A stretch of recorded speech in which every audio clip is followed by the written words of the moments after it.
ಅಮ್ಮ ಕೆಲಸ ಮಾಡಬೇಕಾದ್ರೆ ಮಗಳು ಬಂದು ಕೇಳ್ತಾಳಂತೆ, ಅಮ್ಮ ಜ್ಞಾನ ಅಂದ್ರೆ ಏನು ಅಂತ ಕೇಳ್ತಾಳಂತ. ಅದಕ್ಕೆ ಅಮ್ಮ ಅಂತಾಳೆ, ಈ ಶಿಷ್ಯದಾಗ ಸಕ್ರೆ ಅದ, ತಿಂತೀಯೇನು ಸ್ವಲ್ಪ ವಲ್ಲವ ಅಂತ ಮಗಳು ಹೇಳ್ತಾಳಂತ. ಅಲ್ಲಿ ಮೊಟ್ಟೆ ಅದ, ಕೋಳಿ ಮೊಟ್ಟೆ, ಅದು ತಿಂತೀಯೇನ? ಇಲ್ಲಿ ಮೈದಾ ಅದ, ಒಂದು ಸ್ಪೂನ್ ತಿಂತೀಯೇನ? ಛೀ, ಮೊಟ್ಟೆ ಅಲ್ವಾ ಅಂತ ಮುಖ ಸಿಂಡ್ರಿಸ್ತಾ ಹೇಳ್ತಾಳಂತ.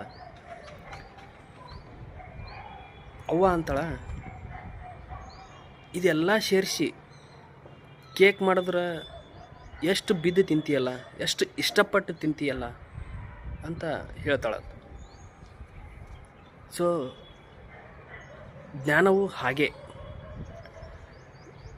ಬುದ್ಧಿಶಕ್ತಿ, ಅನುಭವ, ವಿಚಾರವಾದ ಇವೆಲ್ಲ ಸೇರಿಸಿ ಜ್ಞಾನ ಅನಿಸ್ಕೊತೈತಿ. ನಮ್ಮ ಲೈಫ್ನಾಗೂ ಹಾಗೆ ಕೆಲವೊಂದನ್ನು ಬಿಡಿ ಬಿಡಿಯಾಗಿ ಇದ್ದರೆ ಲೈಫಲ್ಲಿ ಇಂಪಾರ್ಟೆನ್ಸ್ ಅನಿಸೋದಿಲ್ಲ. ಒಂದು ಟೈಮ್ ದುಃಖನೂ ಬರುತ್ತೆ, ಒಂದು ಟೈಮ್ ಸುಖನೂ ಸಿಗುತ್ತೆ. ಸೊ ಎಲ್ಲವನ್ನು ಅನುಭವಿಸಿದ ಮೇಲೇ ನಮಗೆ ಪರ್ಫೆಕ್ಟ್ ಲೈಫ್ ಅನ್ನೋದು.